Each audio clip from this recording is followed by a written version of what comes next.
करना प्रारंभ किए थे। आज एक बहुत पवित्र दिन है कि आज गोपाष्टमी का दिन है।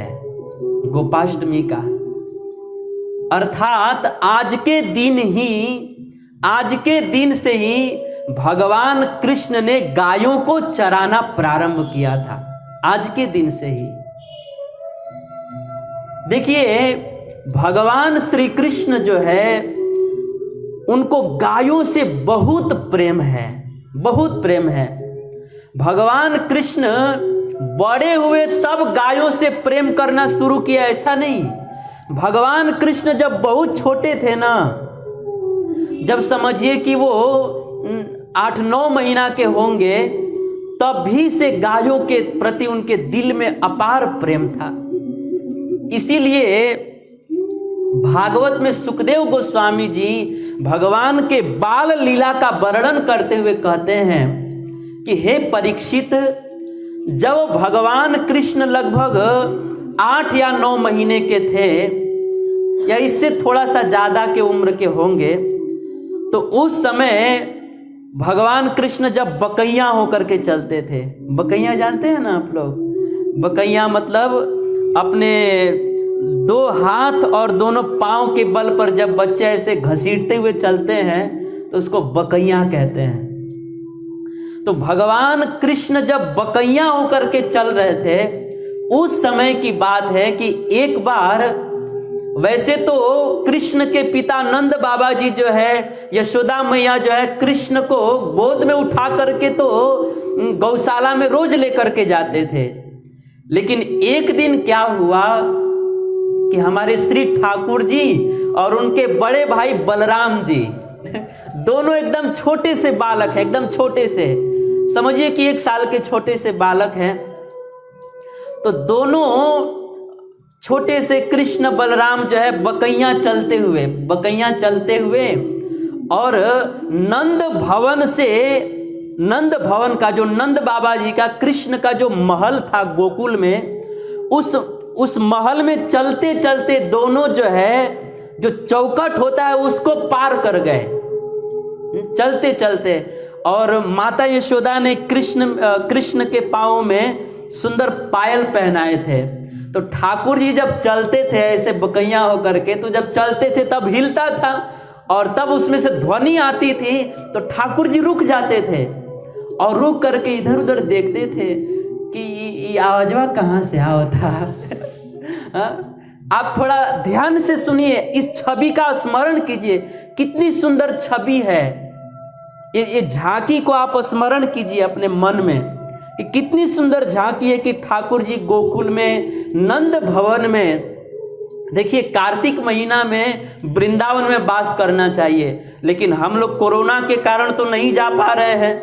ये ऐसा कोरोना आ गया है, लगता है कि पूरा ये साल का त्योहार देख के ही जाएगा। ये पूरा छठ देख लिया, दीपावली देख लिया, अभी कोई उत्सव है अभी? हाँ, अब नहीं है। अभी ब्याह शादी है ना, नहीं तब तक तो भगा दिया जाएगा मार के।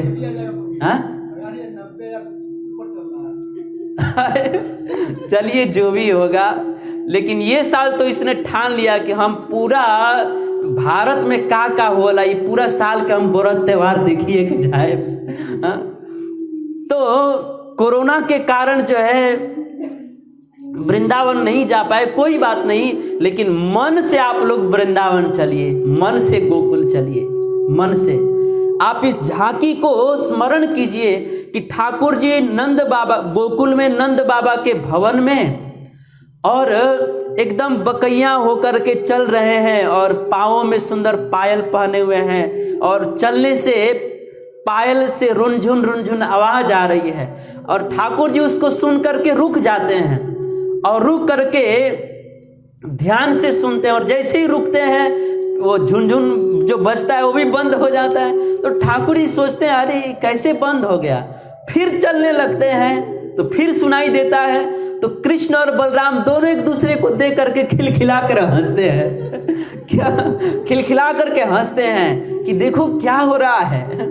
अब सोचिए, 2 बालक छोटे छोटे बालक हैं और चल करके एक दूसरे को देख करके हंसते हैं, तो आदमी देख करके कितना भी दुखी आदमी रहेगा ना तो देख करके हंस देगा। तो कृष्ण बलराम दोनों एक दूसरे को देखकर खिलखिला करके हंसते हैं। और फिर चलते चलते कृष्ण जो है चौखट को पार करके और नंद भवन से बाहर निकल गए, और यशोदा मैया, नंद बाबा और ब्रज की सारी गोपियां जो है वो नंद बाबा के भवन के पास खड़े होकर के कृष्ण की इस बाल लीलाओं को, कृष्ण और बलराम के बाल लीलाओं को देख रही हैं, और उनके सुंदर स्वरूप को, उनके लीला को, उनके परस्पर जो भाव भंगिमा हो रही है उसको देख करके आनंद के सागर में डुबकी लगा रही हैं। और कृष्ण चलते चलते चलते चलते उनका पूरा शरीर जो है धूल से धूसरित हो गया, पूरा उनके शरीर में धूल लग गया। और चलते चलते ठाकुर जी गौशाला में पहुंच गए, गौशाला में। और गौशाला में जा करके जो छोटे छोटे बछड़े बैठे थे ना, तो उन छोटे छोटे बछड़ों का जब पूंछ देखे ठाकुर जी, तो बलराम जी को देख करके खिलखिला करके हंसने लगे। ई का हो पूंछ जो है वो काला, जो पूंछ होता है बछड़े का पूंछ होता है तो नीचे काला होता है, ऊपर सफेद होता है। तो ठाकुर जी और बलराम जी एक दूसरे को देख करके सोचते हैं कि ये क्या है। फिर ठाकुर जी जाकर के धीरे से बछड़े को खोदते हैं, और फिर कृष्ण जो है तो बछड़े के पूंछ को पकड़ते हैं, तो बछड़ा जो है तुरंत वो खड़ा हो जाता है, वो डर करके खड़ा हो जाता है, और खड़ा होकर के वो बछड़ा जो है भागने लगता है, धीरे से भागने लगता है। तो उस समय कृष्ण जो है उस बछड़े के पूंछ को और जोर से पकड़ लेते हैं। अब भाग रहा है तो छोड़ देना चाहिए पूंछ को, लेकिन जब भागता है बछड़ा तो फिर और जोर से पकड़ लेते हैं। और कृष्ण जो है मैया मैया, बाबा बाबा बाबा कह करके चिल्लाने लगते हैं। और उस समय मैया यशोदा आती है और अपने लाला को पकड़ लेती है और कहती है कि तू पूंछ ही क्यों पकड़ के रखा, छोड़ देना चाहिए ना। इस तरह से कृष्ण जो है बहुत सुंदर सुंदर बाल लीला करते हैं। जब छोटे से, इतने छोटे थे तभी गौशाला में आना जाना शुरू कर दिए थे, तभी से। और इतना ही नहीं, थोड़ा सा जब बड़े हुए ठाकुर जी, तो एक दिन क्या हुआ कि वे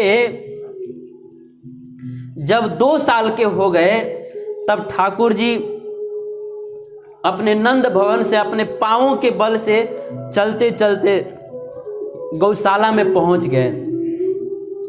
और पहुंच करके एक वहां पर छोटी सी गाय थी, उस गाय को ठाकुर जी पहले सहलाने लगे, उसके पांव को सहलाने लगे, फिर उसके हल्के से पूंछ को पकड़ के सहलाने लगे। और ठाकुर जी ऐसे सहलाए कि वो गाय जो थी, जो खड़ी थी, वो बिल्कुल बैठ गई। क्योंकि भगवान है ना, हम लोग किसी को छू दे तो, और भी ठंडी में छू दे तो आदमी भाग जाएगा। इतना अपने ही हाथ से सुबह सुबह मुंह छूने का मन नहीं करता है। हम हाथ धो करके आते हैं तो सोचते हैं मुँह छुई कि ना कि नहीं, इतना ठंडा लगता है। तो हम लोग किसी को छू दें तो जागा हुआ सोया हुआ आदमी जग जाएगा, लेकिन ठाकुर जी के स्पर्श से बहुत सुख मिलता है ना। इसीलिए ठाकुर जी जब उस गाय के पांव को छुए, पूंछ को छुए, तो गाय को इतना सुख मिला कि वो बैठ गई। अब जब बैठ गई तो छोटे से कन्हैया जो है गाय के जो मस्तक है उस पर हाथ फिराने लगे, फिर उसके गर्दन पे हाथ फिराने लगे और सुहराने लगे। और जब देखे कि एकदम गाय जो है एकदम बहुत सीधी सादी और बहुत अच्छे से बैठ गई है, तो धीरे से ठाकुर जी उसका जो बछड़ा था हटा दिए, और हटा करके जो गाय का थन है ना, वो थन पकड़ लिए और थन पकड़ करके वो देखे थे कि ग्वाल बाल आकर के थन को पकड़ के खींचते हैं तो कुछ निकलता है इसमें से। तो ठाकुर जी गाय के थन को पकड़ करके ऐसे खींचे, लेकिन गाय भी बहुत अच्छी थी। अब जो गाय साधारण जो गाय होती है उनका थन पकड़िए तो पूरा एक ही लात मारेगी। कहावत भी है ना गाँव में कि दुधारू गाय के लात भी सहायक पड़ेला। लेकिन वो जो गाय थी बहुत सुंदर गाय थी, बहुत सीधी सादी गाय थी। कृष्ण जो है उसके थन को पकड़ करके जैसे ऐसे खींचे तो उसमें से दूध निकला, और दूध निकल करके धरती पे पड़ा।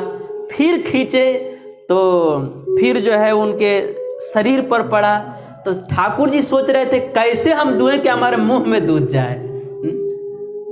इस तरह से ठाकुर जी बहुत सुंदर सुंदर बाल लीला करते हैं। और बाल्यावस्था से ठाकुर जी गौशाला में आना जाना प्रारंभ कर दिए थे।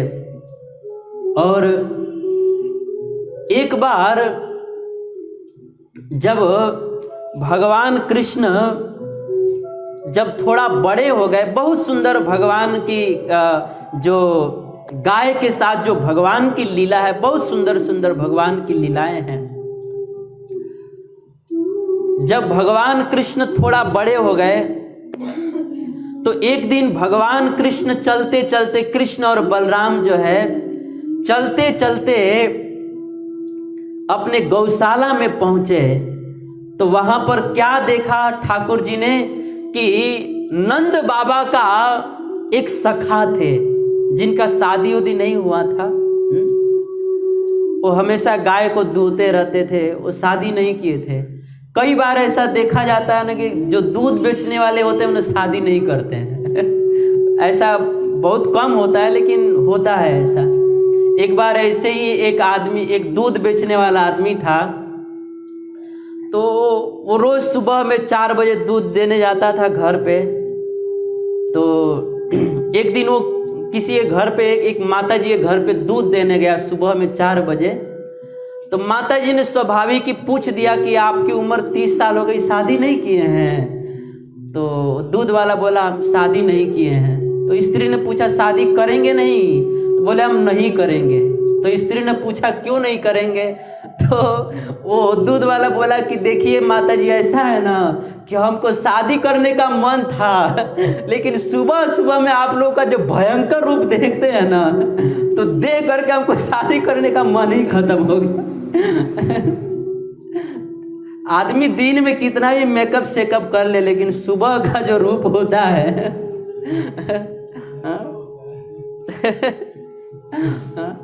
तो इसीलिए मेरा शादी करने का मन ही चला गया। तो जो नंद बाबा के सखा थे वो विवाह नहीं किए थे, लेकिन नंद बाबा के घर पर गाय दूहने की सेवा करते थे, गायों को दूहते थे।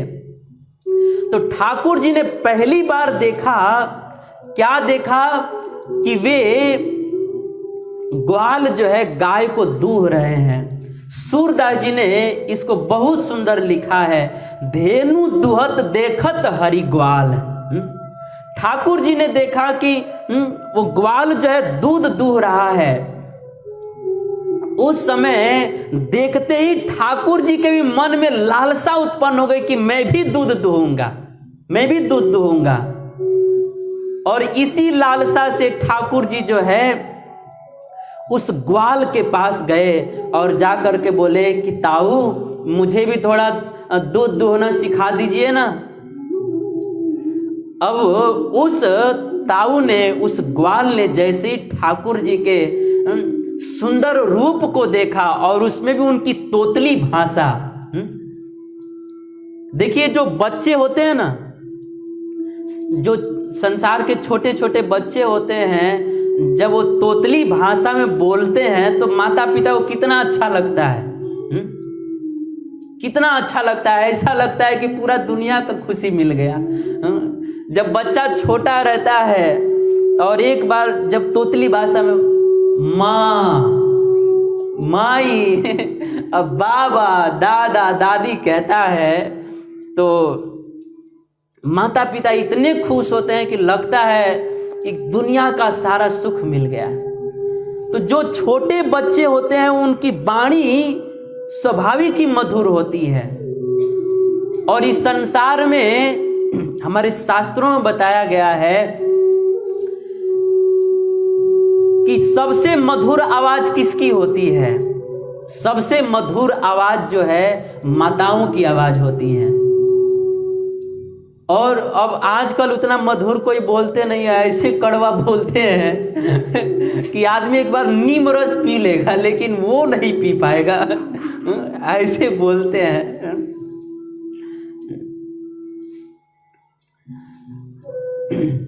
तो सबसे मधुर माताओं का आवाज होता है, और माताओं के आवाज से भी मधुर कोयल का आवाज होता है। और हमारे शास्त्र कहते हैं कि भगवान कृष्ण की वाणी, उनकी बोली ऐसी है ना कि भगवान कृष्ण जब वृंदावन में बोलते हैं ना, वनों में भगवान कृष्ण जब अपने सखाओं से बात करते थे तो इतना मधुर बोलते थे ना, इतना मधुर बोलते थे कि उनकी मधुर वाणी को जब कोई कोयल सुनते थे ना तो मधुर बोलने वाली कोयल भी भगवान के वाणी को सुनकर के लज्जित हो जाते थे। इतना मधुर बोलते हैं ठाकुर जी।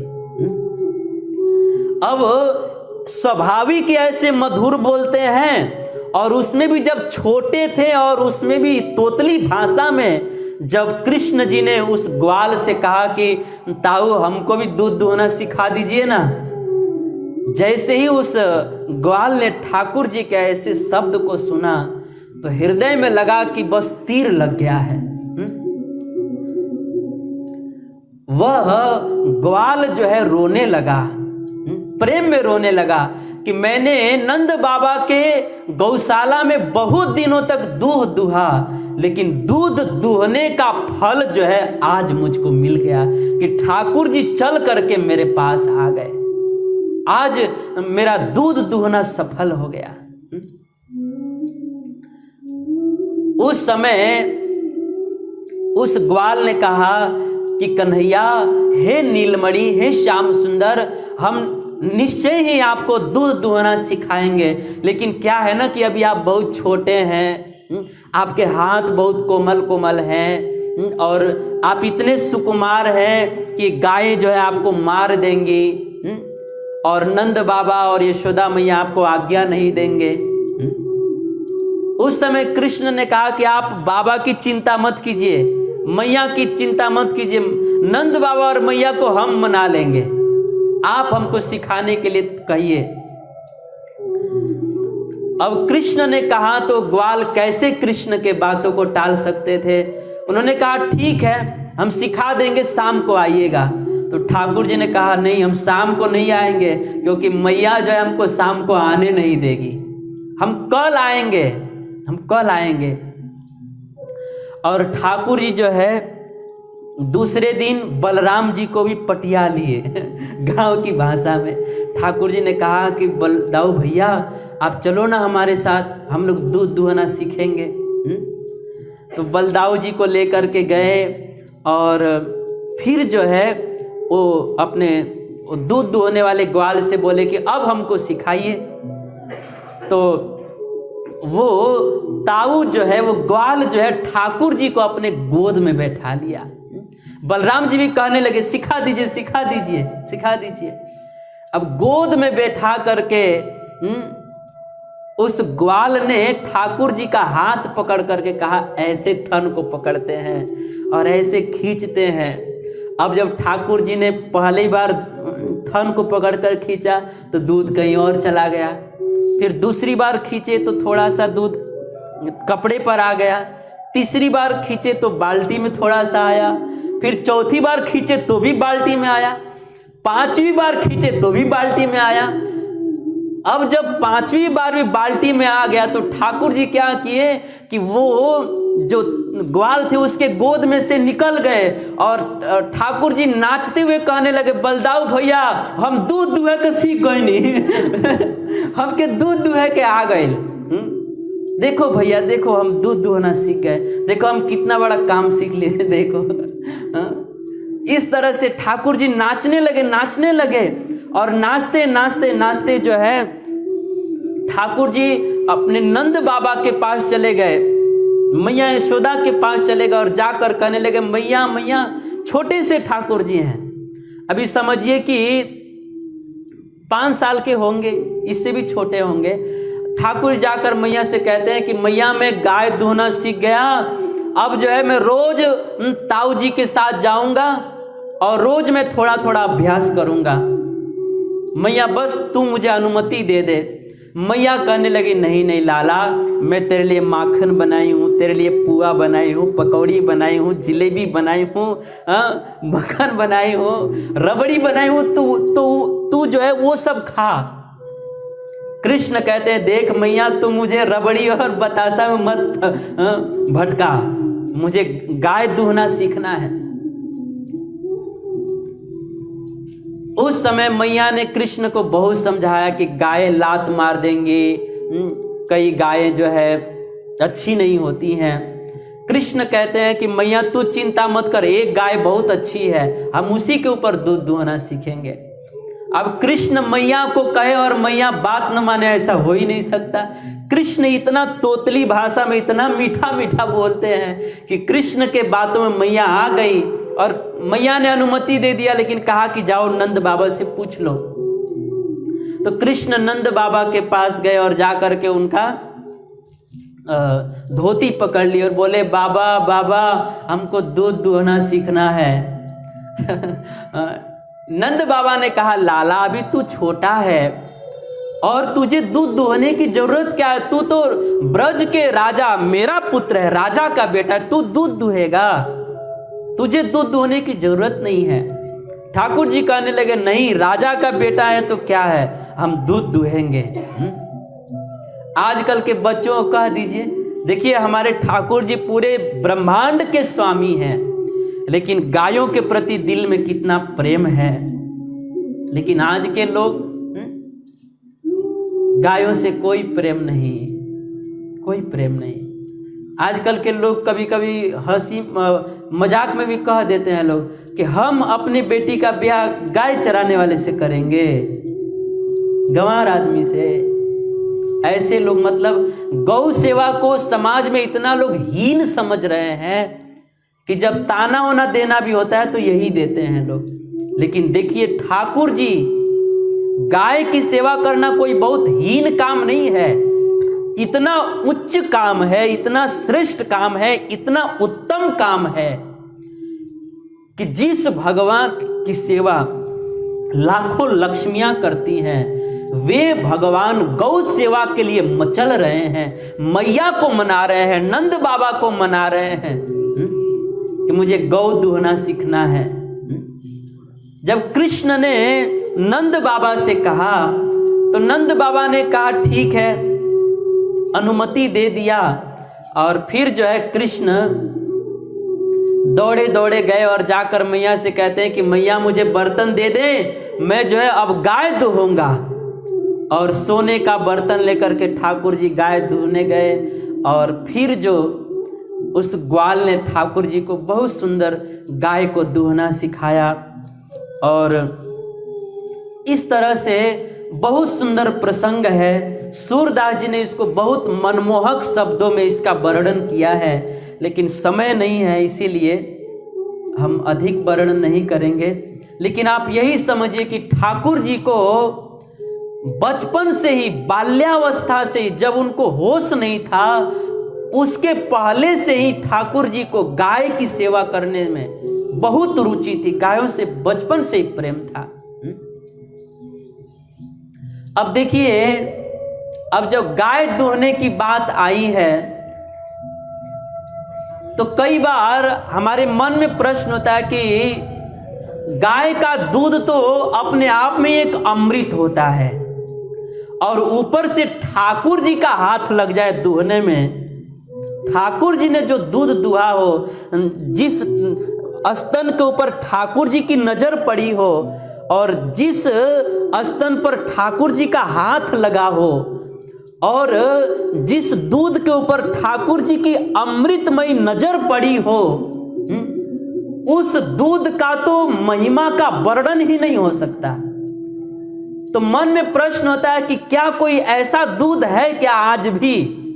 क्या आज भी ऐसा कोई दूध है जिसको ठाकुर जी ने दुहा है? ऐसा कोई दूध है? तो हमारे भगवान वेद व्यास जी कहते हैं हाँ, आज भी भगवान के द्वारा दुहा गया एक दूध है। वो कौन सा दूध है?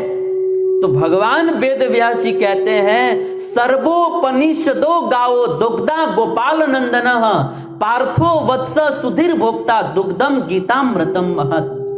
भगवान वेद व्यास जी कहते हैं हाँ, भगवान ने इस कलिकाल के लोगों के लिए एक गाय के स्तन से दूध दुहा है और वो दूध आज भी विराजमान है।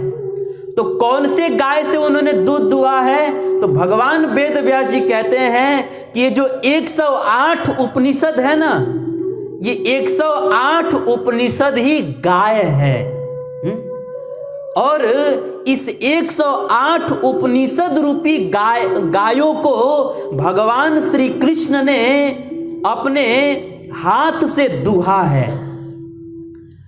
और जब दुहा तो दूध निकला, वो क्या है? तो वेद व्यास जी कहते हैं कि भगवान ने उपनिषद रूपी गाय को दुहा तो उसमें से गीता रूपी दुग्ध निकला है। उपनिषद रूपी गाय को दोहने से गीता रूपी दूध निकला। और ये जो गीता रूपी दूध है, ये स्वयं ठाकुर जी ने, गोपाल जी ने इसको दुहा है। अब आप विचार कीजिए कि ये गीता रूपी दूध जो है कितना मधुर होगा, कितना मधुर होगा। और इसको पिया कौन है? मानो कोई प्रश्न करे कि ठीक है, ठाकुर जी ने उपनिषद रूपी गायों को दुहा है और उसमें से गीता रूपी दूध निकला है, लेकिन इस गीता रूपी दूध को कोई बछड़ा पिया है?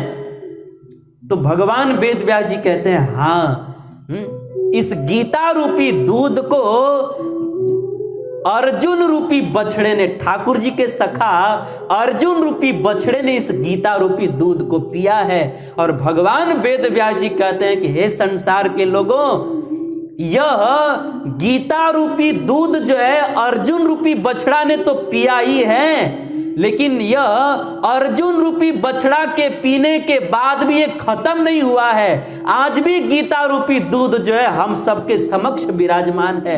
आप भी चाहें तो इसको जितना जी चाहे उतना पी सकते हैं। और इस गीता रूपी दूध की ऐसी महिमा है कि संसार का दूध तो पियो तो खत्म हो जाता है, लेकिन गीता रूपी दूध कभी खत्म नहीं होता। तो आज भी भगवान के द्वारा दुहा गया गीता रूपी दूध हम सबके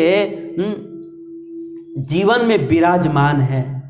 इसीलिए अगर हम लोग सोचते हैं ना, हम लोग के मन में विचार आता है ना कि ठाकुर जी ने द्वापर युग में दूध दुहा होगा तो दूध कितना मधुर होगा, तो उस दूध का स्वाद अगर हम आज लेना चाहें तो मिलेगा? हाँ मिलेगा। कहां मिलेगा? उसी भगवान ने गीता रूपी दूध को दुहा है, आप उसको पीजिए, आपको आनंद मिलेगा। और उसको पीने से क्या होगा? तो एक भक्त बहुत सुंदर बात कहते हैं कि ठाकुर जी ने उपनिषद रूपी गायों को दूह करके जो गीता रूपी दूध को निकाला है, इस गीता रूपी दूध को जो भी पिएगा ना, उस व्यक्ति को फिर से कभी भी किसी भी मां का दूध नहीं पीना पड़ेगा। अर्थात फिर उस व्यक्ति को कभी किसी मां के गर्भ से जन्म लेना नहीं पड़ेगा और फिर किसी दूसरी मां का दूध नहीं पीना पड़ेगा। आदमी संसार में बार बार जन्म लेता है और बार बार किसी मां के गर्भ से जन्म लेता है और बार बार आज इस जन्म में हम सुअर हमारी मां बनी तो सुअर का दूध पिए, किसी जन्म में गधई हमारी मां बनी तो गधई का दूध पिए, किसी जन्म में कुतिया हमारी मां बनी तो कुतिया का दूध पिए। किसी जन्म में मनुष्य, कोई स्त्री हमारी मां बनी तो मां का दूध पिए। तो इस तरह से अनंत जन्मों से हम सब लोग दूध पी रहे हैं, लेकिन भगवान कृष्ण ने उपनिषद रूपी गीता को, उपनिषद रूपी गाय को दूह करके जो गीता रूपी दूध निकाला है, इसको कोई व्यक्ति पी ले तो फिर उसे किसी भी मां का दूध नहीं पीना पड़ेगा, अर्थात वह जन्म मृत्यु के चक्र से मुक्त हो जाएगा। इसीलिए एक भक्त बहुत सुंदर बात कहते हैं कि हे ठाकुर जी, मैंने तो सुना था आपका नाम गोपाल है और मुझे दूध की प्यास लगी थी, मुझे दूध पीना था, तो मैं सोचा कि आपका नाम गोपाल है, आप गायों का पालन करते हैं, आपके घर पे 9 लाख गायें हैं, तो मैं सोचा कि आपके घर पर हमको दूध मिल जाएगा और हमारी प्यास मिट जाएगी। लेकिन ठाकुर जी आप कैसे अद्भुत है आप, कि मैं आपके पास आया था दूध पीने के लिए, लेकिन आपने तो दूध पिलाया नहीं, उल्टा हमारी मां का भी दूध हमसे छीन लिया। अर्थात वे भक्त यह कहना चाहते हैं कि ठाकुर जी आपने तो, हम आपके पास दूध पीने के लिए आए थे, लेकिन आपने जो है मुझको बारंबार, जो अनंत जन्मों से मैं मां का दूध पी रहा हूं, उस चक्र को ही आपने मिटा दिया, बंद कर दिया, अर्थात जन्म मृत्यु के चक्र से मुक्त कर दिया। तो कहने का भाव यह है कि हमें जो है गीता रूपी दूध को पीना चाहिए। और अभी कार्तिक महीना चल रहा है, तो कार्तिक महीने में गीता पाठ श्रवण करने की बड़ी महिमा है, इसीलिए इसे गीता को पढ़ना चाहिए, श्रवण करना चाहिए। लेकिन बड़े दुख की बात है, लोग गीता न पढ़ते हैं न सुनते हैं। एक बार मैं सच घटना बता रहा हूं, बंबई में मैं एक सज्जन आदमी के घर पर गया था, तो वहां पर मैंने क्या देखा कि एक छोटा सा बालक है ना, ये दिव्यांशु जी से भी छोटा होगा, वो छोटा सा बालक जो है ना गीता में पैसा छिपा रहा था। तो मैंने पूछा उसमें क्यों, गीता में पैसा क्यों छुपा रहे हो? तो बच्चे ने कहा कि महाराज जी हम का बताई, हमारा घर में ये ऐसा किताब बन जो केहू ना पढ़ेला यही से ना हम इनमें पैसा छिपाते नहीं, ताकि केहू देखबे ना कर ले तो पैसा मिलबे ना करी। तो लोग गीता से इतने दूर हो चुके, कभी पढ़ते नहीं, पढ़ना चाहिए। तो भगवान कृष्ण को बचपन से ही, बाल्यावस्था से ही गाय के प्रति बहुत लगाव था। और जब भगवान कृष्ण 6 वर्ष के हुए, तो आज के दिन ही, आज गोपाष्टमी है ना, तो जब भगवान कृष्ण 6 वर्ष के हुए, तो एक दिन भगवान कृष्ण ने मैया यशोदा से कहा कि मैया अब जो है मैं छोटे छोटे बछड़ों को नहीं चराऊंगा। पहले तो जब ठाकुर जी 5 साल के थे तो छोटे छोटे बछड़ों को चराते थे, लेकिन जब 6 साल के हुए तो ठाकुर जी मैया से कहते हैं कि मैया अब देख देख मैया मेरे भुजाओं में कितनी ताकत आ गई है, दूध पी पी करके अब मैं बहुत बलवान हो गया हूं। अब जो है ना मैं बछड़ों को, छोटे छोटे बछड़ों को नहीं, अब मैं बड़ी बड़ी गायों को चराऊंगा। सूरदास जी ने बहुत सुंदर शब्दों में बहुत मनोहर वर्णन किया है इसका, लेकिन समय नहीं है, इसीलिए मैं ज्यादा नहीं वर्णन करूंगा, लेकिन आप इशारा में समझिए, संक्षिप्त में समझिए। ठाकुर जी ने मैया से निवेदन किया मैं गौचारण करूंगा। मैया ने कृष्ण को बहुत मनाया कि लाला अभी तू बहुत छोटा है, तू थोड़ा सा बड़ा हो जा, देख तू वन में जाएगा ना, तू वन में गौचारण करने की बात कर रहा है, वन में बहुत कंकड़ होते हैं, बहुत कांटे होते हैं, वन में बड़े बड़े राक्षस होते हैं। पता है वन में जो ना, वन में ना एक हाउ आता है, हाउ जब माता, कई बच्चे छोटे होते हैं तो माताएं बच्चों को डराती हैं। पहले जब हम लोग छोटे थे तो गांव में वो ललमुनिया बेचने वाले आते थे, 1 रुपया दाम बा, लइकन के खिलवाड़ बा, लइका के माई आटा गुथत रही, लइका खेलत रही, ऐसे कह करके दोहा चौपाई में गा करके वो लोग बेचते थे ललमुनिया। तो पहली के जो माताएं होती थी तो बच्चों को कुछ समझाने के लिए, सिखाने के लिए सब कह देती थी खेलो ये खेलो, लेकिन माँ यशोदा क्या कहती है, लाला तू वन में जाएगा ना तो हाउ बिलाऊ आ जाएगा, हाउ आ जाएगा, राक्षस आ जाएगा। तो ठाकुर जी मुख पर अंगुली रख करके और बाल लीला कर रहे हैं ना, तो ठाकुर जी मैया के आंचल को ऐसे फैला करके और छिप जाते हैं और नीचे से देखते हुए पूछते हैं हाउ बिलाऊ आएगा। तो मैया कहती है हाँ बेटा वन में हाउ आ जाएगा। तो ठाकुर जी कहते हैं अरे मैया हम तो जब राम जी का अवतार लिए थे ना तब तो कोई हाउ बिलाऊ अबे नहीं किया। हम जब नरसिंह अवतार लेकर के हिरण्यकशिपु को फाड़ दिए ना तब तो कोई हाउ नहीं आया था। हम जब वामन का अवतार लेकर के 2 पग में ही पूरे ब्रह्मांड को नाप दिया तब तो कोई हाउ नहीं आया था। इस तरह से ठाकुर जी बोल करके मैया को मनाने का प्रयास करते हैं, लेकिन अंत में जो है मैया यशोदा कृष्ण से इतना प्रेम करती है, इतना करती हैं कि कृष्ण जो कुछ कह दें माँ यशोदा तुरंत करने के लिए तैयार हो जाती हैं। यही ब्रजवासियों की विशेषता है। आप देखिए अभी ठाकुर जी 6 साल के हैं और 7 साल के जब हुए तो ठाकुर जी ने खाली सारे ब्रजवासियों को नंद बाबा और यशोदा मैया से कह दिया कि आप लोग इंद्र की पूजा न करके आप लोग गिरिराज गोवर्धन की पूजा कीजिए। तो जो ब्रजवासी, जो नंद बाबा कई पीढ़ियों से इंद्र देवता की पूजा करते हुए आ रहे थे, लेकिन ठाकुर जी ने एक बार कह दिया कि अब इंद्र देवता की पूजा नहीं करना है, अब केवल गिरिराज गोवर्धन की पूजा करना है। तो एक बार भी नंद बाबा ने, ब्रजवासियों ने तर्क वितर्क नहीं किया, कन्हैया तू तो इतना छोटा सा बालक है, तुझे क्या कुछ तो मालूम नहीं है, हम तेरी बात को मान करके पीढ़ी दर पीढ़ी से चली आ रही परंपरा को हम कैसे रोक दें, बंद कर दें।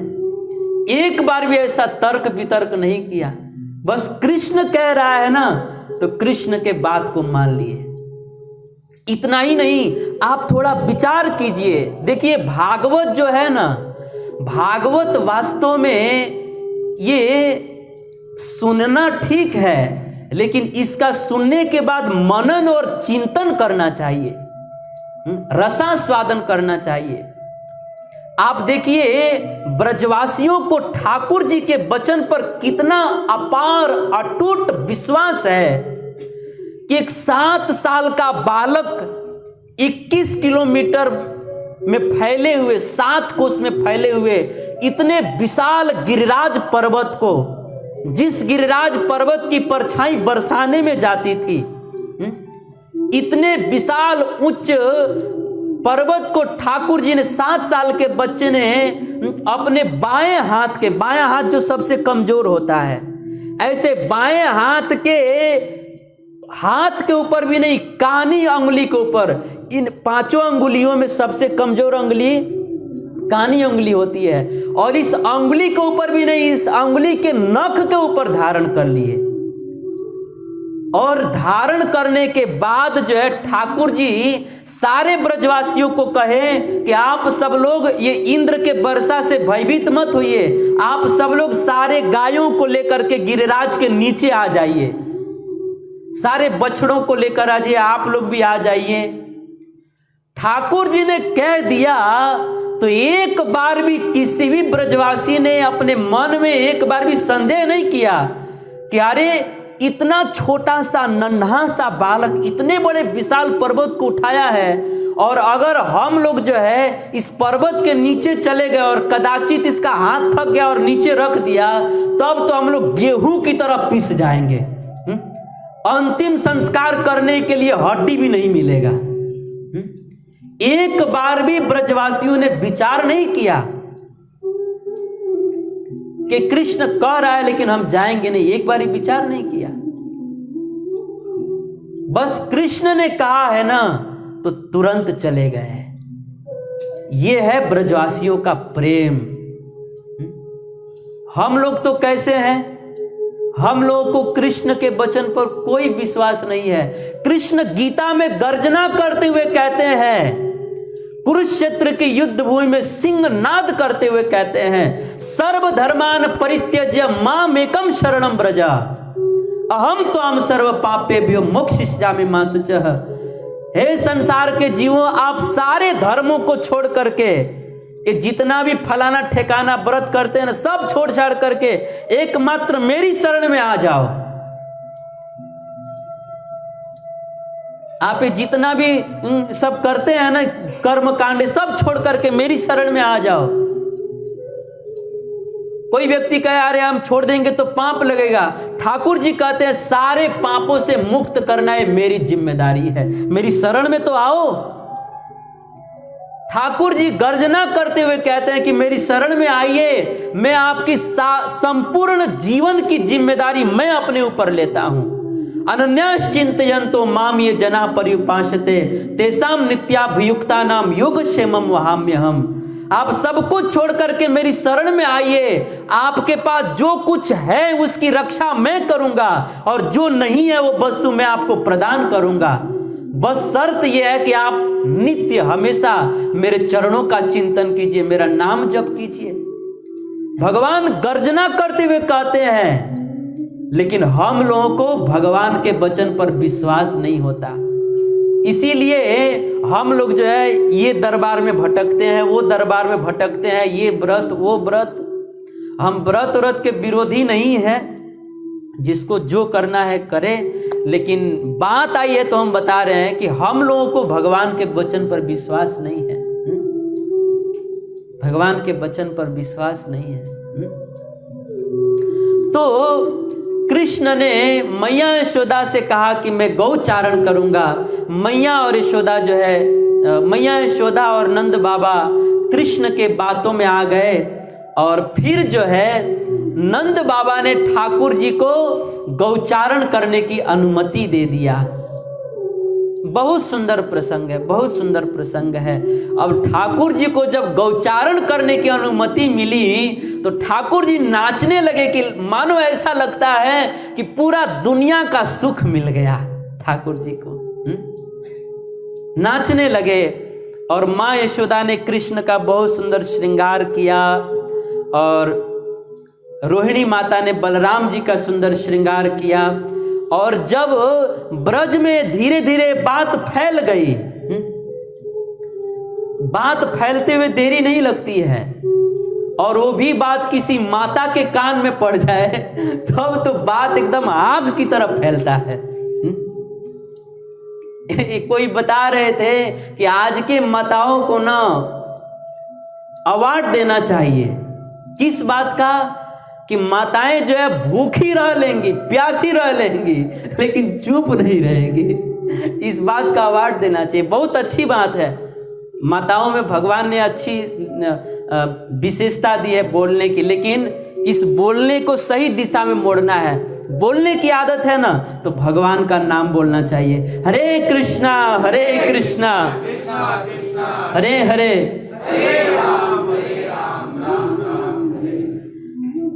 जब ब्रज में पता चला कि आज हमारे ठाकुर जी गौचारण करने के लिए जाएंगे, तो जितने भी छोटे छोटे सखा थे ना, वे सब लोग भी गौचारण के लिए राजी हो गए। और सभी सखाओं के माताओं ने भी सुंदर सजा दिया और सारे सखा लोग जो है गौचारण करने के लिए चले। ब्राह्मण लोग मंत्रोच्चारण कर रहे हैं और आगे आगे गायें चल रही हैं और पीछे पीछे ठाकुर जी चल रहे हैं। और ठाकुर जी कैसे चले, आप थोड़ा इस झांकी को स्मरण कीजिए। कई लोग सो रहे हैं कथा में ये जो ठाकुर जी गौचारण करने के लिए जा रहे हैं, इस झांकी को थोड़ा आप स्मरण कीजिए। कितनी सुंदर झांकी होगी कि ठाकुर जी वृंदावन में आगे आगे गायें चल रही हैं, पीछे पीछे ठाकुर जी चल रहे हैं। और वो भी 6 साल के हैं ठाकुर जी।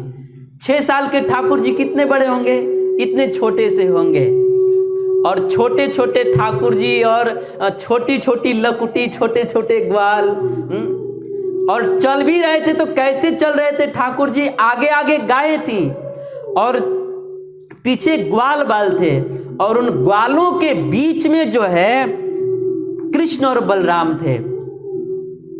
और उन ग्वालों के बीच में ठाकुर जी की कैसे शोभा हो रही थी, तो सुखदेव गोस्वामी जी आनंद के सागर में डुबकी लगाते हुए वर्णन करते हैं। परीक्षित से कहते हैं कि हे परीक्षित, जैसे कमल के चारों ओर कमल की कोमल कोमल पंखुड़ी होती है और उस कोमल पंखुड़ियों के भीतर जैसे पराग की शोभा होती है ना, वैसे ही उन सखाओं से घिरे हुए, चारों ओर सखाओं से घिरे हुए सखाओं के बीच में जो है ठाकुर जी की अद्भुत शोभा हो रही थी। छोटी छोटी गैया छोटे छोटे ग्वाल, छोटो सो मेरो मदन गोपाल। घास खाए गैया दूध पिए ग्वाल, छोटो सो मेरो मदन गोपाल।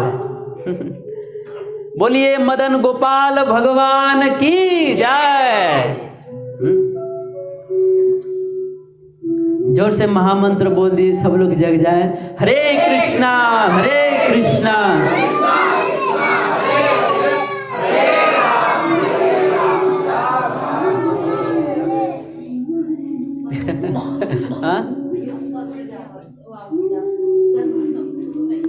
कई लोग तो कथा में एकदम जाग रहे हैं कि सुन रहे हैं कि सो रहे हैं, कुछ पता नहीं चलता है।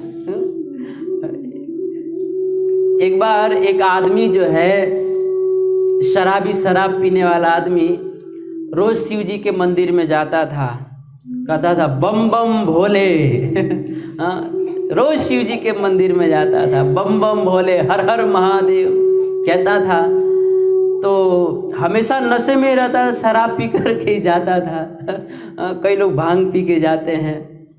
तो एक दिन मंदिर के पुजारी ने सोचा कि चलो चेक करते हैं कि जब आता है तो ये होश में भी रहता है कि नहीं। तो उसने एक दिन पुजारी ने क्या किया कि वो जो शिवलिंग था ना, उसको हटा करके वहाँ पे गणेश जी को रख दिया। अब जो है वो शराब पीने वाला आदमी आया और आ करके गणेश जी की पूजा किया और पूजा करने के बाद बोलता है, छोटू अब तो मैं जा रहा हूँ, आएंगे तो अपने पापा को बता देना अंकल आए थे। हरे कृष्णा कृष्णा हरे हरे।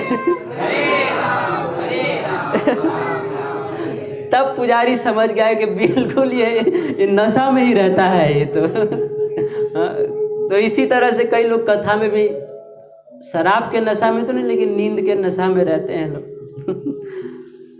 तो ठाकुर जी गौचारण करने के लिए गए और गौचारण करते वृंदावन में यमुना के तट पर पहुंचे।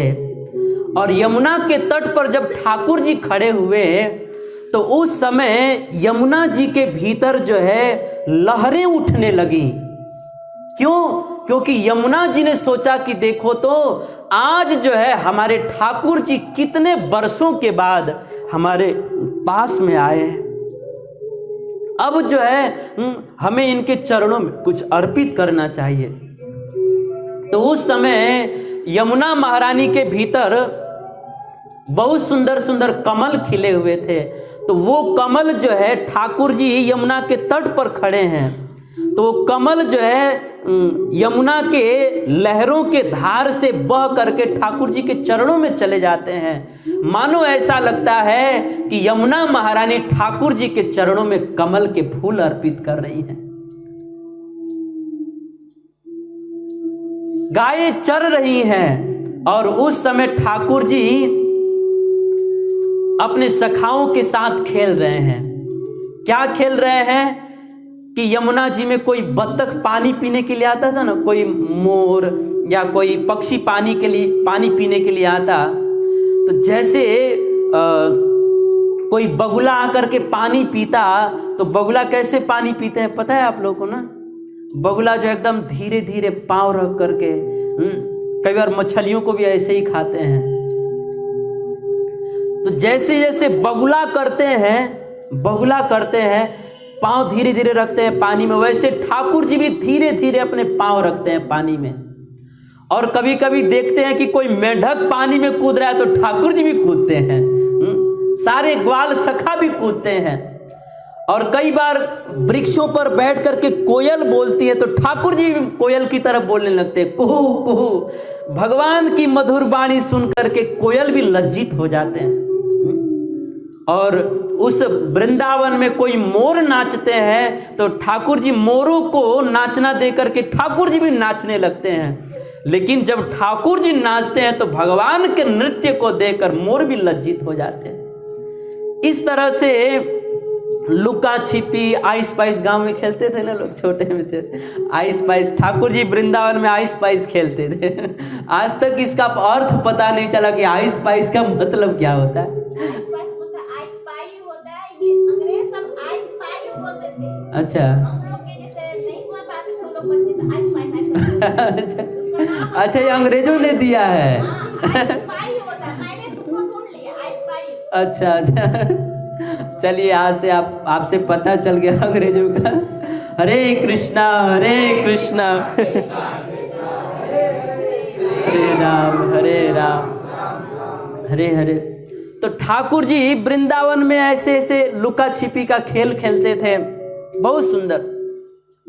और जब सारे ग्वाल सखा खेल लिए उसके बाद ठाकुर जी गायों को बुला करके हरी हरी घास को तोड़ करके उनको खिलाते हैं और उनके पीठ को सहलाते हैं, उनके पाँव को सहलाते हैं। और जब सारी गाय घास खा ली, एकदम तृप्त हो गई, उसके बाद ठाकुर जी यमुना का जल पिलाए।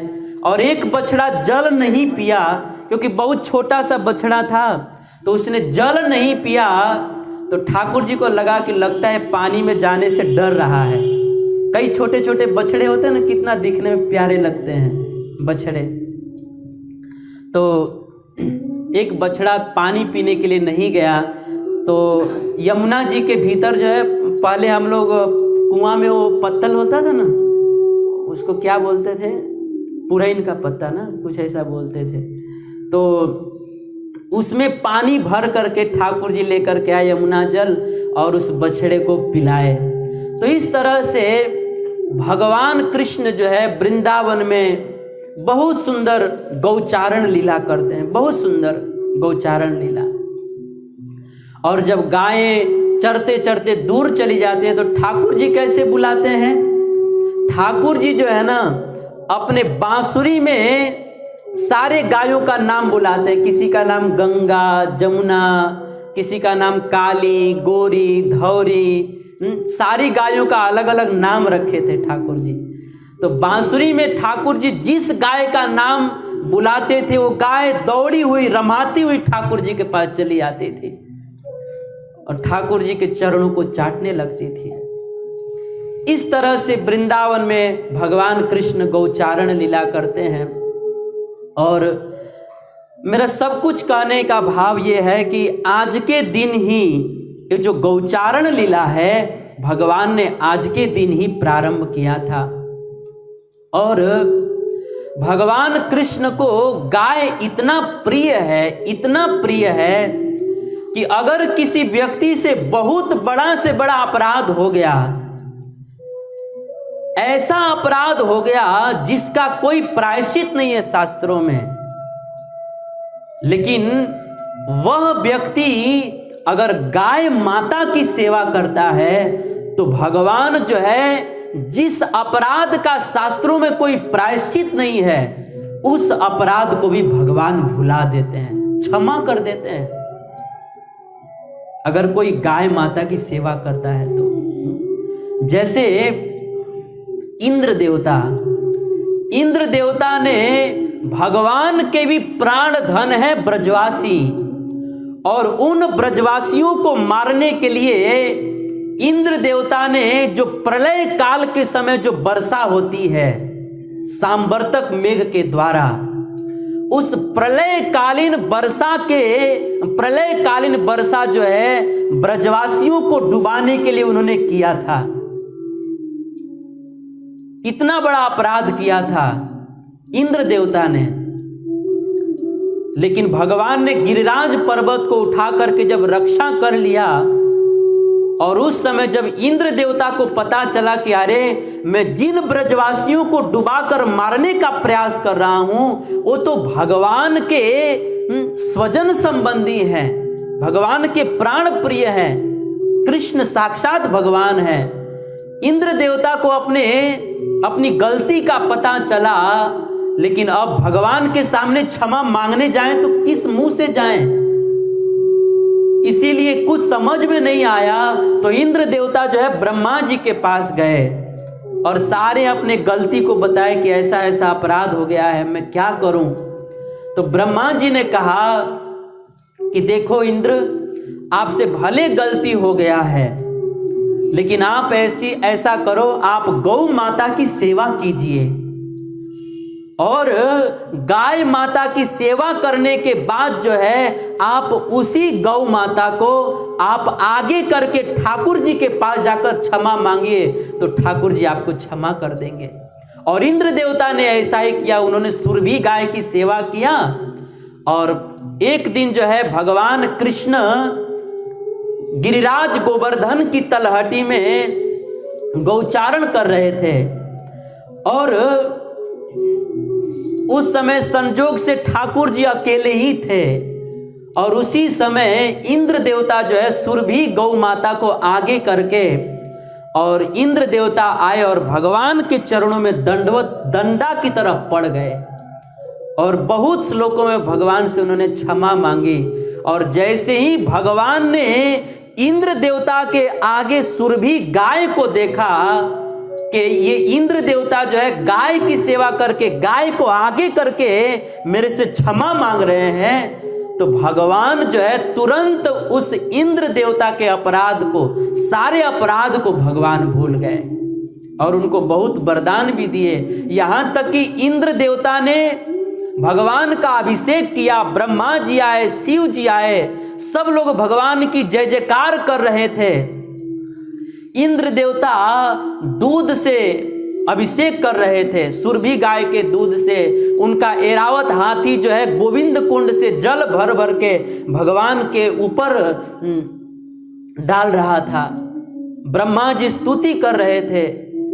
अब जब ये सारा स्तुति हो रहा था और सब लोग मृदंग बजा करके ठाकुर जी की, गोपाल की जय जयकार कर रहे थे, तब तक कुछ सखा लोग वहां पे आ गए जो गाय चराने गए थे।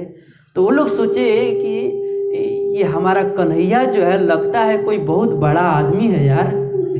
देखो तो ये 4-4 मुंह वाला आदमी है। ये 4-4 मुंह वाला आदमी जो है हमारे कन्हैया का सब स्तुति कर रहे हैं। ये सब ये ब्रह्मा जी के पास ये पता नहीं 4-4 सिर का आदमी कौन है। दिमाग तो इसके पास 4 है, लेकिन खोपड़िया में बुद्धि उद्धि तो दिख ही नहीं रहा है। देखो तो ये हमारा कन्हैया है, इतना छोटा, इसकी लोग पूजा कर रहे हैं, स्तुति कर रहे हैं। ये हमारा सखा है। इस तरह से सारे सखा लोग जो आश्चर्य करते हैं और मन में सोचते हैं ये लगता है अपना कन्हैया कोई बहुत बड़ा आदमी है, इसका बहुत दूर दूर तक पहुंच है यार। ये सब लोग आ करके इसकी स्तुति कर रहे हैं, दंडवत कर रहे हैं। तो इस तरह से प्रसंग बड़ा है। कहने का भाव यह है कि इंद्र देवता ने भगवान के प्रति अपराध किया था, अक्षम्य अपराध किया था, लेकिन इंद्र देवता ने गौ माता की सेवा करके, गाय को आगे करके जब भगवान से क्षमा मांगे तो भगवान उनके अपराध को भूल ही गए। इसका मतलब यह है कि कोई व्यक्ति भगवान के प्रति अपराध कर दे, ऐसा अपराध कर दे जिसका कोई क्षमा नहीं है, कोई प्रायश्चित नहीं है, लेकिन अगर वह व्यक्ति गौ माता की सेवा करता है प्रेम पूर्वक, तो भगवान उसके अपराध को भुला देते हैं, क्षमा कर देते हैं।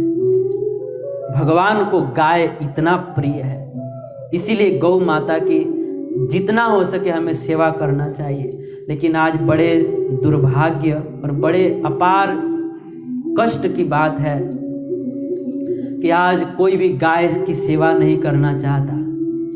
पहले गाय जो है लोगों के घर में, आंगन में दिखाई देती थी, आज जो है घर में गाय नहीं होती है, घर में कुत्ते होते हैं। और घर के दरवाजे पर भी लिखा होता है कुत्तों से सावधान। इसका मतलब क्या होगा? घर के अंदर सब कुत्ते रहते हैं। पहले के दरवाजे पर लिखा होता था सुस्वागतम, दरवाजे पर लिखा होता जानकी महल, राधा कृष्ण निवास भवन, कितना सुंदर सुंदर घरों का भी नाम होता था। लेकिन आज पढ़े लिखे लोग, इंटेलिजेंट लोग जो है अपने घरों पर लिखवाते हैं दरवाजे पर कुत्तों से सावधान। मतलब घर के अंदर सब कुत्ते ही रहते हैं। तो जहां पर हमारे घर के आंगन में गौ माता रहती थी, वहां पर कुत्ता लोग रखते हैं। कोई गाय की सेवा नहीं करता, और गाय की सेवा को लोग इतना हीन दृष्टि से देख रहे हैं जिसकी कोई कल्पना नहीं है। कई बार लोग कह देते हैं कि अरे प्रभु जी हम तो सेवा करना चाहते हैं, लेकिन क्या है ना, हमारे पास जगह नहीं है। ये सब बहाना है, सच में कहें तो दिल की बात कह रहे, सब बहाना है। आदमी को 4 पैर 4 चक्के वाला गाड़ी रखने का जगह है। 4 चक्के की गाड़ी को चलाने वाले ड्राइवर को रखने के पैसा देने के लिए हम पैसा है हमारे पास। 4 चक्के गाड़ी में तेल डालने के लिए पैसा है हमारे पास, लेकिन 4 पैर वाली गौ माता को रखने के लिए जगह नहीं है। ये वास्तव में एक बहाना है कि हमारे पास जगह नहीं है। अरे भाई 4 चक्का गाड़ी रखने का जगह है आपके पास, और 4 पैर वाली गौ माता को रखने का जगह नहीं है। बड़े दुख की बात है। लेकिन जिसके पास है, अथवा तो हमारे पास नहीं भी है, लेकिन फिर भी जो लोग गौ माता की सेवा कर रहे हैं, उनको हमें आर्थिक रूप से या शारीरिक रूप से जैसे भी हो, हमें उनको मदद करना चाहिए, मदद करना चाहिए। तो गौ माता भगवान को बहुत प्रिय है। तो आज जो है गोपाष्टमी है। गोपाष्टमी, आज के दिन ही भगवान गौचारण करना प्रारंभ किए थे। आज एक बहुत पवित्र दिन है कि आज गोपाष्टमी का दिन है। गोपाष्टमी का अर्थात आज के दिन से ही भगवान कृष्ण ने गायों को चराना प्रारंभ किया था। आज के दिन से ही देखिए, भगवान श्री कृष्ण जो है उनको गायों से बहुत प्रेम है, बहुत प्रेम है। भगवान कृष्ण बड़े हुए तब गायों से प्रेम करना शुरू किया, ऐसा नहीं। भगवान कृष्ण जब बहुत छोटे थे ना, जब समझिए कि वो 8-9 महीना के होंगे, तभी से गायों के प्रति उनके दिल में अपार प्रेम था। इसीलिए भागवत में सुखदेव गोस्वामी जी भगवान के बाल लीला का वर्णन करते हुए कहते हैं कि हे परीक्षित, जब भगवान कृष्ण लगभग 8 या 9 महीने के थे, या इससे थोड़ा सा ज्यादा के उम्र के होंगे, तो उस समय भगवान कृष्ण जब बकैया होकर के चलते थे। बकैया जानते हैं ना आप लोग? बकैया मतलब अपने 2 हाथ और दोनों पांव के बल पर जब बच्चे ऐसे घसीटते हुए चलते हैं तो उसको बकैया कहते हैं। तो भगवान कृष्ण जब बकैया होकर के चल रहे थे, उस समय की बात है कि एक बार, वैसे तो कृष्ण के पिता नंद बाबा जी जो है, यशोदा मैया जो है, कृष्ण को गोद में उठा करके तो गौशाला में रोज लेकर के जाते थे।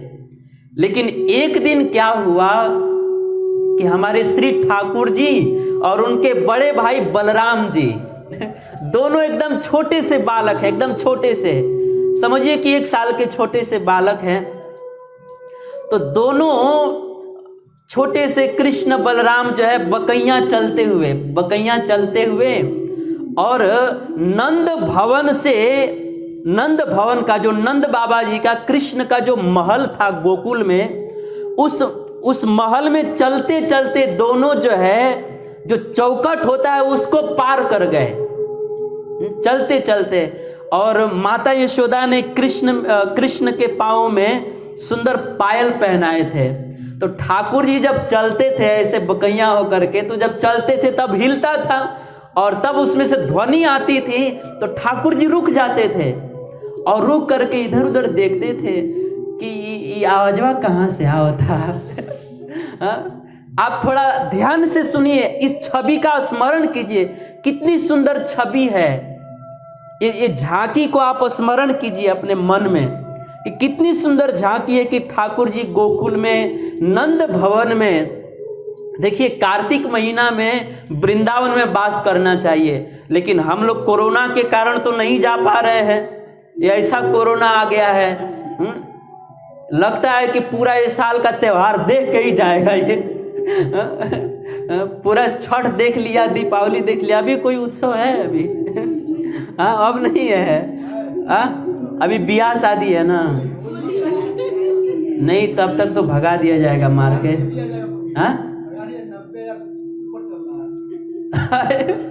चलिए जो भी होगा, लेकिन ये साल तो इसने ठान लिया कि हम पूरा भारत में का होला, ये पूरा साल के हम व्रत त्योहार देखिए कि जाए। तो कोरोना के कारण जो है वृंदावन नहीं जा पाए, कोई बात नहीं, लेकिन मन से आप लोग वृंदावन चलिए, मन से गोकुल चलिए, मन से आप इस झांकी को स्मरण कीजिए कि ठाकुर जी नंद बाबा गोकुल में नंद बाबा के भवन में और एकदम बकैया होकर के चल रहे हैं और पाँवों में सुंदर पायल पहने हुए हैं और चलने से पायल से रुनझुन आवाज आ रही है और ठाकुर जी उसको सुन करके रुक जाते हैं और रुक करके ध्यान से सुनते हैं और जैसे ही रुकते हैं वो झुनझुन जो बजता है वो भी बंद